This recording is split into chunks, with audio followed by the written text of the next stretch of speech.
not choosing one. Abby, I hear my choice last will not. Besides, sparkles. Besides, Gentle reader, in the shelf, triumphed over Money Sharma at the ripeness. they're looking. A fact the new No one touch anything. Mind you do not bother, Mrs. Carr. appeared to be priceless. Ask. Why worry yourself, Mom? What? And it is not me who's most changed.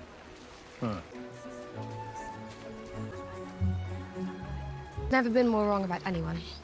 In real life? I should I suppose I can show you. believe you know Miss Featherington. Discomposed. No?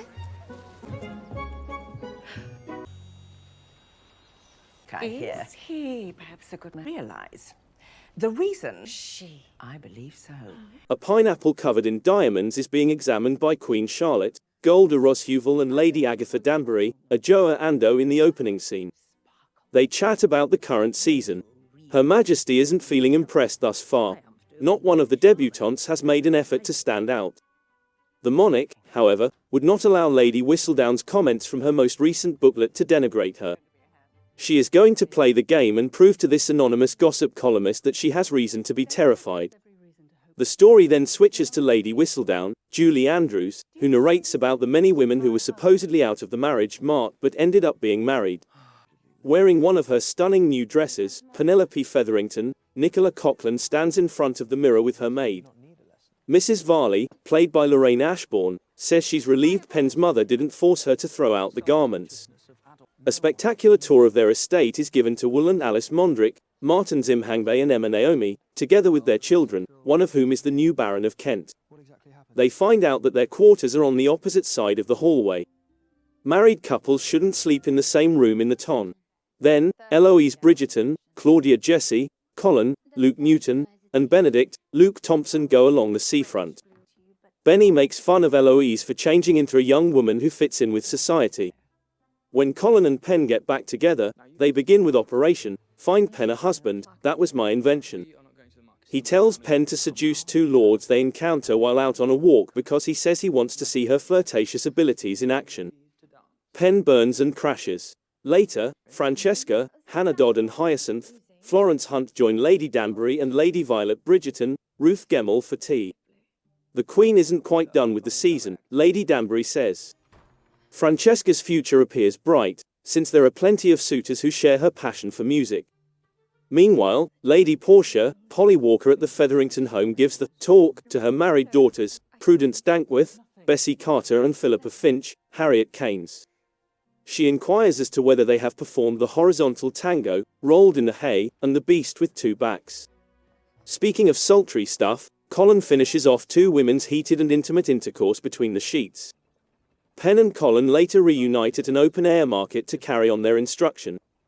He maintains that she is a natural flirt and doesn't need instruction.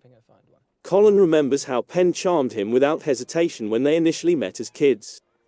Subsequently, we witness Will and Alice, evidently missing each other, sleeping in their own rooms. Alice goes to the modiste the next day to have the clothes she inherited from the late Lady Kent altered. Catherine Drysdale's character Genevieve Delacroix advises Alice to spend part of her newfound wealth on more stylish clothing. Francesca and Eloise are also at the modiste in the meantime.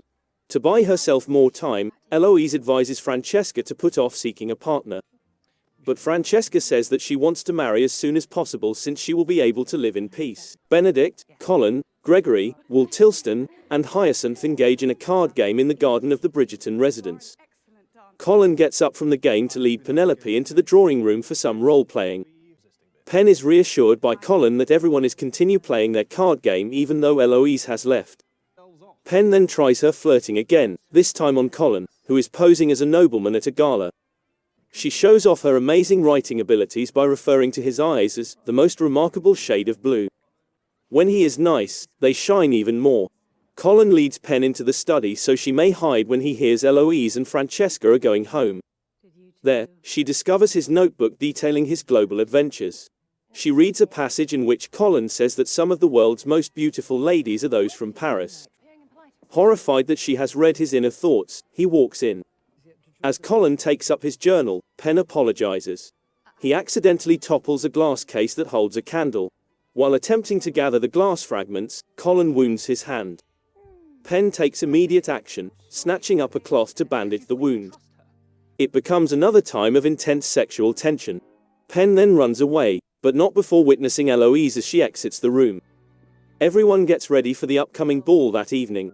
Colin and Eloise go in a carriage together, and Alice is thrilled to discover that the late Lady Kent possessed exquisite jewels. Colin expresses regret for bringing Penn inside the house. He reveals that he has been teaching her things and that she wants to find a spouse. In another scene, Benedict and Colin ask a group of debutantes if the guys will dance that night. Sighing, Benny realizes he has to carry out at least one of his duties as a TUN member. Colin and Penn reconcile in the interim. In the meantime, Francesca meets a possible suitor who enjoys music. At first, they get along well since they both adore different composers and their compositions. However, Francesca experiences an unclick, and the discussion becomes uninteresting. Lady Danbury and Violet observe the exchange from a distance. Danbury questions whether it would be preferable to let Francesca to function in her own sphere, as it were. Will and Alice at the Kent estate, meanwhile, make the decision to defy some social mores. They want to share a room for sleeping and just dance together during balls. Alice does, however, wish to preserve the jewelry that belonged to her late great-aunt. Afterwards, Lady Whistledown's voice may be heard reading the most recent leaflet that's been going around the ton. Penn wrote nasty things about herself, saying that after that disastrous attempt with Colin, she ought to go back into seclusion. Poor girl of mine. You're not just a wallflower, either. You are indeed a gem. Penn receives criticism from Portia for going above and beyond what is impossible. Oh no, after all that happened with their relative last season, their reputation is already in jeopardy. Penn's maid tells her she has a caller that evening. Colin is here. He expresses regret for all that transpired, including his actions. Penn gives up, thinking there's no hope for her. But before she completely gives up, she asks Colin to give her a kiss. Penn has never received a kiss before. He lies to her at first, then he grants her request. When Polan eventually gives us a kiss, it's amazing. Penn thanks him and walks away, leaving Colin looking visibly startled.